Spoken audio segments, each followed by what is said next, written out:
താല്പര്യമൊക്കെ നമുക്കുണ്ടാവുക. ബോധം കെട്ടവനും ഭക്ഷണം കഴിക്കും, പക്ഷേ ആ ഭക്ഷണത്തിന് രുചി ഉണ്ടാവില്ല.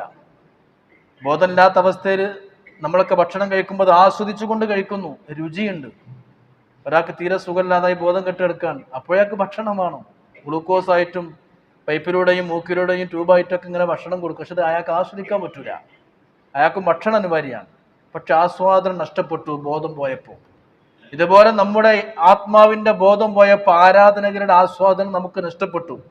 നമ്മുടെ പെൺകുട്ടികൾക്ക് ഹിജാബിന്റെ ആസ്വാദനം നഷ്ടപ്പെട്ടു. ഇസ്ലാമിക സുന്നത്തുകളുടെയൊക്കെ ആസ്വാദനങ്ങൾ നമ്മുടെ ജീവിതത്തിൽ നിന്നും നഷ്ടപ്പെട്ടു പോയി. നമ്മൾ 2000 ആൾക്കാരെ കല്യാണം കഴിക്കുകയാണെങ്കിൽ 200 ആൾക്ക് ഭക്ഷണം കഴിക്കാനുള്ള ടേബിളും കസേരയും കൊടുത്തിട്ട് 1800 ആൾക്ക് നിന്ന് കഴിക്കാനുള്ള ബൊഫേ സംവിധാനം നമുക്ക് മനോഹരമായി തോന്നി. 200 ആളെ പരിപാടിയാണെങ്കിൽ 50 കസേര ഉണ്ടാകും, 150 ആൾക്ക് നിൽക്കുക, എന്നിട്ട് അവിടെ തല്ലുകൂടുന്ന അവസ്ഥ ഉണ്ടാക്കി. ഇത് നമുക്ക് മനോഹരമായി തോന്നി. ഈ ഒരു പാശ്ചാത്യ